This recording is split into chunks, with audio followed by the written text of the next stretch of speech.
In this video, I'm going to introduce the QGIS Terminal Plugin that allows you to run the terminal directly within the QGIS interface. So nowadays, for the typical GIS workflow, you might have QGIS or other desktop open, and with all the AI tools available, for example, Claude, Codex, they all run like within the terminals using the CLI. So you might be like switching between, for example, your desktop GIS and also the terminal. But what if we can have the terminal directly embedded within QGIS, so you don't have to switch back and forth? Kind of similar to the Visual Studio Code, the integrated terminal. And this is what we're going to cover today. And it's very handy if you're someone using terminal a lot. This can be very helpful. So first, let's install the plugin. Go to the plugins menu, manage and install plugins. From here, just search terminal. You should be able to find the QGIS terminal, and then just click install plugin. You should be good to go. After it's installed, you will find two icons in here. The second one is the settings. You actually don't need to make any changes unless you want to customize the appearance. And then you can just directly click this terminal icon. It's going to open up here at the bottom, but this is just a floating terminal, so you can actually drag it to anywhere that you like.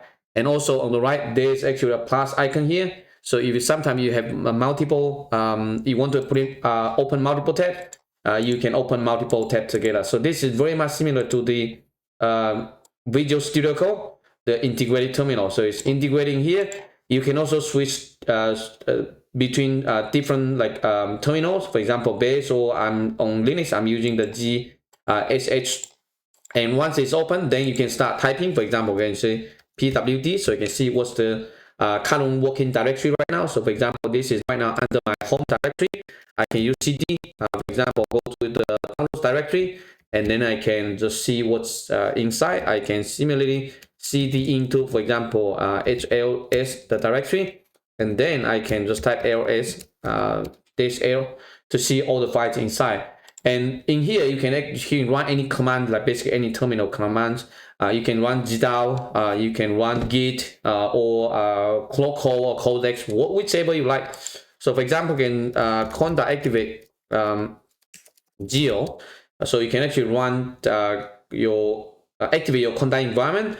And because I already installed GDAL in there, so I can just GDAL info and then just type the name of your file, and then just hit enter. You see, you'll be able to find all the information. So it's just like what you traditionally do with the terminal. And similarly, I can clear all the outputs, okay? And I can certainly run the git command without any problem. Let me clear it. You can also run, for example, the let's say Claude, okay? If you have a Claude Code subscription, you can run it. You can also run Claude directly within here. As I say hello. You should be able to get the information for you, so it makes it really handy. You can also use Codex. For example, if you want to use multiple together, I can just use Codex directly from here. You'll be able to use it as well. So hello.